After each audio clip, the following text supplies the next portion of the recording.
నమస్తే. తెలంగాణ వ్యాప్తంగా ప్రతి పల్లెటూరులో పొద్దున్నే క్యూలో నిలబడుతూ అసలు వాళ్ళు పొలం పనులు చేసుకోవాలా లేకపోతే వెళ్ళి అక్కడ యూరియా కోసం నిలబడాలా అర్థం కాని పరిస్థితి. దాదాపు ఉమ్మడి ఆంధ్రప్రదేశ్లో ఈ ఇబ్బంది ఏర్పడిందంటే మళ్ళీ కొన్ని సంవత్సరాల తర్వాత మళ్ళీ ఈ గత వారం 10 రోజులుగా కూడా రైతులంతా అష్ట కష్టాలు పడుతున్న పరిస్థితి.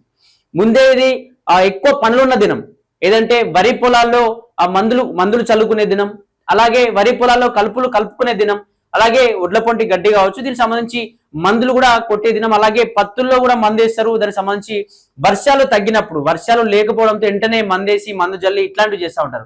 కానీ యూరియా లేకపోవడం, ఆ యూరియా వచ్చిన సందర్భంలోనే వర్షం ఎక్కువ రావడం వల్ల రైతులు కూడా చాలా ఇబ్బందులు పడతా ఉన్న పరిస్థితి. గ్రామీణ ప్రాంతాల్లో కొన్ని కిలోమీటర్ల మేర కొన్ని వేల మంది, గ్రామంలో ఎంతమంది ఉంటారో అంతమంది చిన్న పిల్లల కాడ నుంచి, అంటే పొలం పనులు చేసుకోవాలి కాబట్టి మబ్బుల్ని అక్కడ 5-6 గంటలకు వెళ్ళి అక్కడ క్యూలు నిలబడి, లేదు అక్కడ క్యూలో నిలబడకపోతే అక్కడ పాస్బుక్ లో లేకపోతే ఆధార్ కార్డులో లేకపోతే వాళ్ళ ఇంట్లో ఉన్నటువంటి చిన్న పిల్లలు ఒక్కొక్కరు 3-4 సంవత్సరాల పిల్లల్ని ఆ క్యూలో నిలబెట్టి వెళ్తున్న పరిస్థితి. అసలు వాళ్ళు ఏదైతే యూరియా కోసం ఇక్కడ ఊర్లలో దీనికి సంబంధించి క్యూలో నిలబడాలా లేకపోతే వాళ్ళు వెళ్ళి పొలం పనులు చేసుకోవాలా అర్థం కాని పరిస్థితి.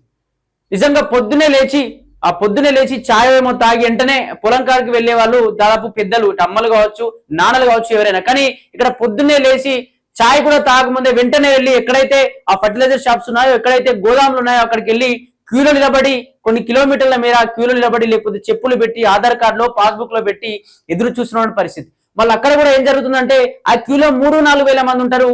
కానీ ఇక్కడ ఏమైతుందంటే 300-400 అని చెప్పేసి చిట్టీలు రాసి, అంటే యూరియా సంచులు ఇన్నే ఉన్నాయి, ఇన్ని మాత్రమే చిట్టీలు ఉన్నాయి, ఇప్పుడు 3000 మంది ఉంటే 500 మాత్రమే చిట్టీలు రాసిస్తే ఇంకా మిగతా 2500 మంది ఎటుపోతారు?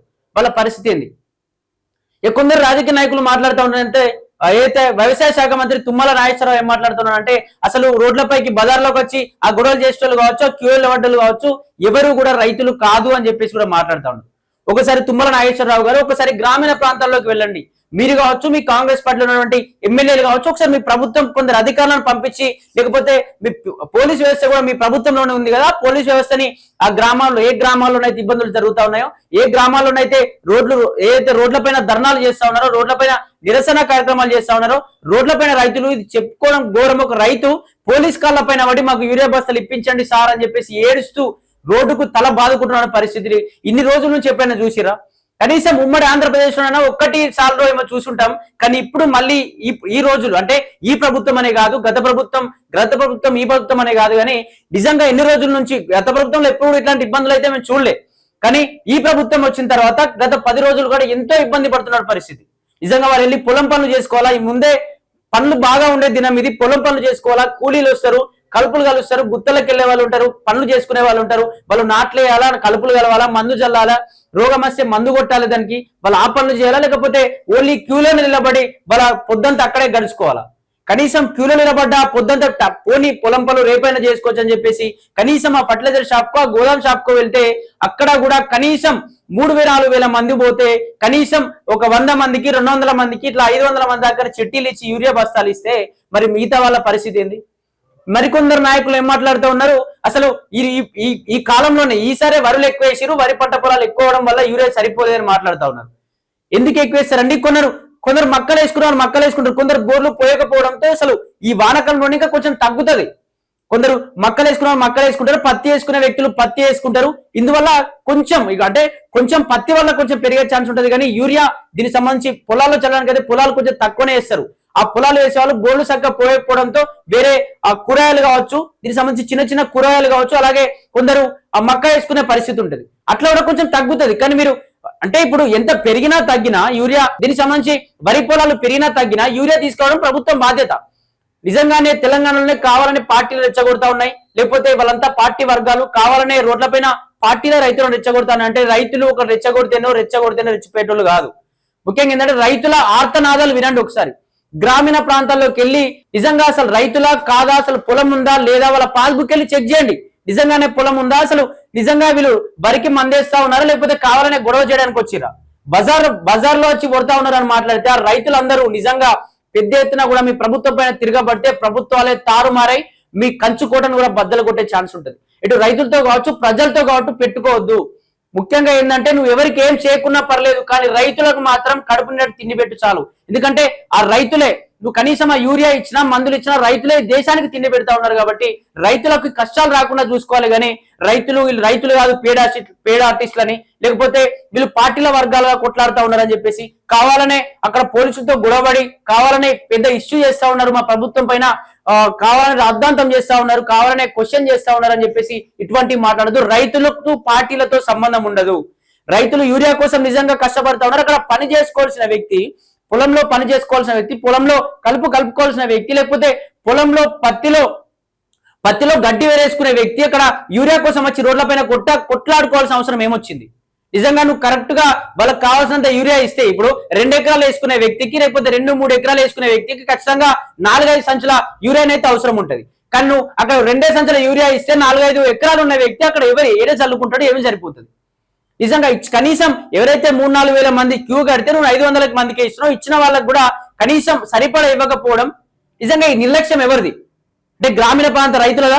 అంటే క్వశ్చన్ చేసినందుకు వాళ్ళు పేడ ఆర్టిస్టులు లేకపోతే పార్టీల వారిగా కొట్లాడుతూ ఉన్నారు, అసలు వీళ్ళు రైతులే కాదు అని చెప్పి మాట్లాడుతూ ఉంటారు. అంటే కాంగ్రెస్ పార్టీ కావచ్చు, ఏ ప్రభుత్వం ఉన్నా కూడా రైతులకు ఇటువంటి అన్యాయం చేయొద్దు. యూరియా విషయంలో ఖచ్చితంగా వాళ్ళకి కట్టుదిట్టమైన ఏర్పాట్లు చేయాలి. ముందే ఆ సీజన్ రాకముందే ఖచ్చితంగా ప్రభుత్వం నుంచి లోడ్లన్నీ తెచ్చుకోవాలి. నిజంగానే తెలంగాణలో కావాలని ఆ యూరియా రాలేదు, కావాలని గొడవ పెడతా ఉన్నారు అంటే మరి పక్క రాష్ట్రాల్లో ఎందుకు గొడవ లేదు? అంటే ప్రభుత్వం నుంచి పక్క రాష్ట్రాలు సమయానికైతే యూరియా తీసుకొచ్చినాయి లోడ్ల ప్రకారం. ఆ గ్రామీణ ప్రాంతాల్లో కావచ్చు, ఆ మండల జిల్లా ప్రాంతాల్లో, తెలంగాణ ప్రాంతాల్లో ఎంతమంది యూరియా వేసుకున్నారు, వాళ్ళకు ఎంతమంది పొలాలు వేసుకున్నారు, ఎంత యూరియా కావాలి, ఎన్ని లోడ్లు అవసరం ఉంటుందని చెప్పేసి వాళ్ళు ముందుగానే కట్టుదిట్టమైన ఏర్పాట్లు చేసుకుని ఆ లోడ్లన్నీ వాళ్ళ గ్రామానికి తీసుకొచ్చుకున్నారు. మరి ఎందుకు తెలంగాణలో ఎటువంటి ఇబ్బంది జరిగింది? దేశవ్యాప్తంగా నిజంగానే దేశమే ఆపుతున్నది, అక్కడ కేంద్ర ప్రభుత్వమే యూరియా ఆపుతుంది అని అనుకుంటే మరి కేంద్ర ప్రభుత్వం ఇంకా మిగతా రాష్ట్రాల్లో అందరికి ఇచ్చి తెలంగాణకి ఎందుకు ఆపుతుంది?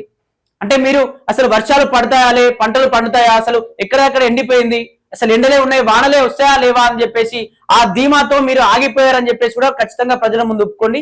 ఇప్పటికైనా చెప్తున్నాం, ప్రజలు చాలా ఇబ్బందులు పడతా ఉన్నారు. ప్రజలు యూరియా లేక పంట పొలాలు నాశనం చేసుకుంటా ఉన్నారు. కానీ ప్రజలు ఒక్కసారి మనసులో పెట్టుకొని తిరగబడితే మళ్ళీ ఒకసారి మీ ప్రభుత్వం ఎప్పుడైతే 20-30 సంవత్సరాలు వెనుకబడిపోయిందో అదే విధంగా మళ్ళా తిప్పి కొట్టే ఛాన్స్ ఉంటుంది. ఖచ్చితంగా అటు యూరియా సమస్యలు నెరవేర్చకుండా కనీసం వాళ్ళకి సపోర్ట్ గానైనా ఉండండి. అసలు యూరియా ఎందుకు రావట్లేదు ఏంటి అని చెప్పేసి వాళ్ళతో మాట్లాడే ప్రయత్నం చేయండి. నిజంగా మీకు డౌటే ఉంటే, నిజంగా ఇతర పార్టీల వ్యక్తులే మాట్లాడుతూ ఉన్నారు, లేకపోతే రైతులు కాదు, కావాలనే పార్టీల దగ్గర కొమ్ము కాసే వ్యక్తులు రైతుల పేర్లతో వెళ్ళి అక్కడ కావాలని గొడవ చేస్తా ఉన్నారంటే గ్రామాల్లో 3-4 వేల మందిని ఏ పార్టీ పెంచి పోషిస్తుంది? 3-4 వేల మందిని గ్రామాల్లో అంటే వాళ్ళకి పనులు ఉండవా? పొలం పనులు పక్కకు పెట్టేసి చిన్న పిల్లలండి పాపం 3-4 సంవత్సరాల పిల్లల్ని క్యూఎల్ని బట్టి వెళ్తా ఉన్నారు. అక్కడ వాళ్ళ పొలం పని ఉంటే అక్కడ చెప్పులు పెట్టేసి వెళ్తా ఉన్నారు. చెప్పులు అక్కడ తీసేస్తే వాళ్ళే కొట్లాటలు, నువ్వేందిరా అని చెప్పేసి వాళ్ళే కొట్లాటలు పెడతా ఉంది ఈ ప్రభుత్వం. నిజంగా ఆధార్ కార్డులు పెట్టి పాస్బుక్లు పెట్టి అక్కడ క్యూలో నిలబడి ఇంత ఘోరమైన పరిస్థితులు ఎందుకు రావాల్సి వచ్చింది తెలంగాణలో? అసలు తెలంగాణలోనే కదా ఎక్కువ వరి పండించేది. ఈ దేశానికి ఓ రకంగా పెద్ద ఎత్తున కూడా ఈ వరి పంటలు అందిస్తా ఉన్నామంటే, తిండి పెడతా ఉన్నామంటే ఒక రకంగా తెలంగాణలో కదా ఎక్కువ శాతం మనం పంటలు పండించేది. ఈ రైతుల వల్లనే కదా రైతులు పెట్టే ఆ రైతులు కష్టపడేటువంటి ఆ కష్టంతో వాళ్ళ చెమటనే కదా మనం రోజు తినేది. ఎందుకు రైతుల పట్ల ఇలా పేద ఆర్టిస్టులు అలాంటి మాటలను మానుకోండి. ఖచ్చితంగా తుమ్మల నాగేశ్వరరావు గారు ఖచ్చితంగా ప్రజలకు క్షమాపణ చెప్పాల్సిందే, రైతులకైతే క్షమాపణ చెప్పాల్సిందే. ఎందుకంటే వాళ్ళు నికాసైన రైతులు, వాళ్ళ పంట పొలాల్లో ఆ పనులు అప్పేసుకొని, ఇప్పుడు కొందరు భర్త లేని వాళ్ళు ఇంట్లో, లేకపోతే భర్త అక్కడ ఆ రోజు లేకపోతే ఇంట్లో ఉన్న అమ్మ అన్నం కూర వండడం వదిలేసి, అంటే స్కూల్కి వెళ్ళే పిల్లలు ఉంటారు, ఆ పిల్లలకు కూడా సెలవు ప్రకటించేసి ఇంటి దగ్గరనే ఉంచి కూర అన్నం కూడా వండకుండా పొద్దున్నే 5 గంటలకు 6 గంటలకు వెళ్ళి ఆకిలి సాన్ పేయకుండా కూడా అక్కడ వెళ్ళి వెయిట్ చేస్తున్న పరిస్థితి. ఎందుకు ఇంత గోస అనుభవిస్తా ఉన్నారు రైతులు? ప్రభుత్వం వాళ్ళ తరపున నువ్వు కనీసం నిజంగా యూరియా కొరతనే ఉంది, కేంద్ర ప్రభుత్వం తప్పు ఉంది అని చెప్తే ప్రజల్లోకి రండి. ప్రజల్లోకి వచ్చి మీ ఎమ్మెల్యేలు కావచ్చు, మీ కాంగ్రెస్ పార్టీ నాయకులందరూ వచ్చి ప్రజలకు ఏదైతే క్యూలో పడ్డారో ఇది మా పార్టీ తప్పు కాదు, లేకపోతే మా ప్రభుత్వం తప్పు కాదు, ఇలా ఈ విధంగా జరిగిందని చెప్పేసి వాళ్ళకి వచ్చి క్షమాపణ చెప్పండి. లేకపోతే ఆ ప్రభుత్వం ఎలా చేస్తుందని చెప్పేసి ఒకసారి మాట్లాడే ప్రయత్నం చేయండి. కానీ వాళ్ళు పేడ ఆర్టిస్టులు కావాలనే రోడ్లపై నిరసన చేస్తున్నారు, కావాలనే పోలీసుల కాళ్ళు మొక్కుతా ఉన్నారు అని చెప్పేసి. అంటే కొన్ని విజువల్ చూస్తే పోలీసుల కాళ్ళ పైన కూడా మాకు యూరియా ఇవ్వండి సార్, మా పొలాలు నాశనం అవుతున్నాయి అని చెప్పేసి కొన్ని తాండాలలో కావచ్చు, కొన్ని మారుమూల గ్రామీణ ప్రాంతాల్లో కావచ్చు రోడ్లపైకి ఎక్కి పోలీసుల కాళ్ళ మీద పడుతున్న పరిస్థితి. ఖచ్చితంగా ఇప్పటికైనా ప్రభుత్వం ఇటువంటి మాటలు మాట్లాడకుండా కనీసం వాళ్ళకి సపోర్ట్ గా ఉండే ప్రయత్నం చేయండి.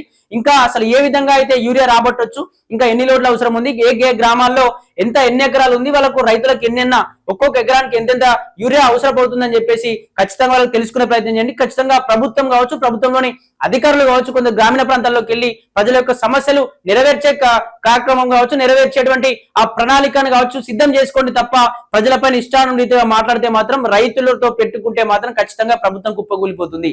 కాబట్టి దీనికి సంబంధించి చెప్తా ఉన్నది ఏంటంటే ఖచ్చితంగా రైతులతో మాట్లాడే ప్రయత్నం చేయండి. యూరియాను ఎంతో కొంత వాళ్ళకి ఎంత మోతాదులో అవసరమో అంత మోతాదులో ఎన్ని లోడ్లు అవసరమో అంత లోడ్లు ఏ గ్రామానికి, ఏ మండలానికి, ఏ జిల్లాకి ఎన్ని లోడ్లు కావాలని చెప్పేసి వాళ్ళకు తీసుకెళ్లి ప్రయత్నం చేయండి తప్ప వాళ్ళకు సదుపాయాలను, వాళ్ళ సమస్యలను పరిష్కరించే దిశగా వెళ్ళండి తప్ప వాళ్ళను ఇష్టానురీతిగా మాట్లాడడం లాంటివి చేయొద్దు అని చెప్పేసి కూడా చెప్తున్నాం.